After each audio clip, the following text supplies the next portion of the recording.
আসসালামু আলাইকুম প্রিয় দর্শকবিন্দু, আমন্ত্রণ জানাচ্ছি জনতার সময় টিভির সংবাদে। শুরুতেই থাকছে আন্তর্জাতিক সংবাদ শিরোনাম। বাংলাদেশ সহ 9 দেশের উপর আরব আমিরাতের ভিসা নিষেধাজ্ঞা। এবার দেখবেন বিস্তারিত। 9টি দেশের উপর পর্যটন ও কর্ম ভিসার উপর অস্থায়ী নিষেধাজ্ঞা ঘোষণা করেছেন সংযুক্ত আরব আমিরাত ইউএ। এই তালিকায় বাংলাদেশও রয়েছে। 2026 সালের জানুয়ারি থেকে কার্যকর হবে এই নির্দেশনা। এছাড়া ব্যবসায়িক উদ্দেশ্যে প্রবেশ করতে ইচ্ছুক এই 9 দেশের নাগরিকরাও নিষেধাজ্ঞার আওতায় থাকবে।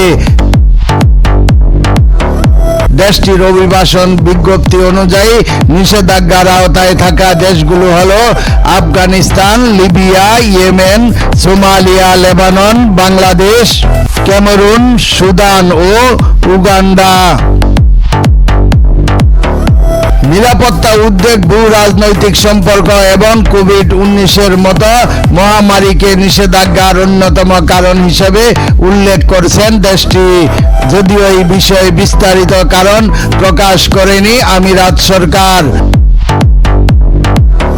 তবে বর্তমানে এর মধ্যে কিছু দেশ ছাড়া সংযুক্ত আরব আমিরাতের পর্যটন ও কর্মক্ষেত্রের ভিসার জন্য আবেদন করতে পারে। 2026 সালের জানুয়ারিতে নিষেধাজ্ঞা কার্যকর হলে এই আবেদনের সুযোগ আর থাকবে না। ওই দেশগুলোর নাগরিকদের জন্য যা পরবর্তী নিষেধাজ্ঞা না দেওয়া পর্যন্ত বলবৎ থাকবে। প্রিয় দর্শকবিন্দু, আজকের প্রতিবেদন এই পর্যন্তই শেষ করছি। আমি মনসুর রহমান পাশা, জনতার সময় টিভি। আল্লাহ হাফেজ।